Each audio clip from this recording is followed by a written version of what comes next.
Telstar was literally a 3-foot diameter ball covered with solar panels and all that. I stood next to I have pictures of me touching Telstar, Telstar 1. Today, we take for granted that people walk on the moon, the space shuttle just went up again, and, you know, people say, oh, what happened to the shuttle? Did it ever come back? It's like, oh, it's going to the moon, going back, going to the space station, come back. It's like a common occurrence. Not so in 1962.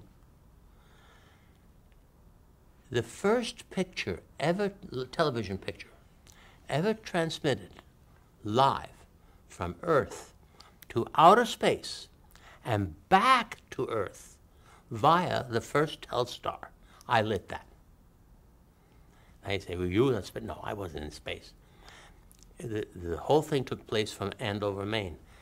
And the thing was that Telstar had been put into orbit, and it was to achieve this never before achieved feat of receiving a signal and transmitting it back.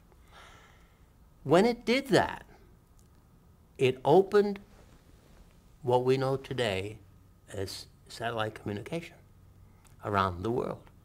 It had never been done. Pictures had been sent out and signals had been sent back, but never out and back. That allowed the signal to go over the curvature of the Earth to another place, and it opened up all satellite communication. The badge I have says, World's First Earth Station for Satellite Communication. That was the badge.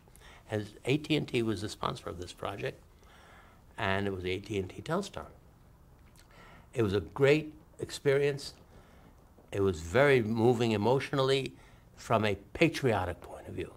I was never so proud of being an American as I was then. It's a long story about how the engineers latched on to the Telstar, which was spinning at an incredible rate of speed with this signal sent out on a laser beam. But when it did, and it connected, and it came back, wow. And the picture was of the American flag blowing in the wind against the radome, which has housed a 16-story bubble that housed the telescope, the radio telescope, that transmitted the signal on a laser beam. And there was no flag. The flag was supposed to be blowing, but there was no wind. So I put a fan on it. and there was no light on it because it was in the shadow of a building, so I put lights on it. That became the first picture with the Star Spangled Banner track behind it, ever transmitted live out and back. Then there were other pictures of Senator Johnson, Lyndon Johnson, and other people got in on the act. But the first picture ever in history of mankind was that one. And I lit it. Thank you very much. The lighting was nothing. The experience was everything.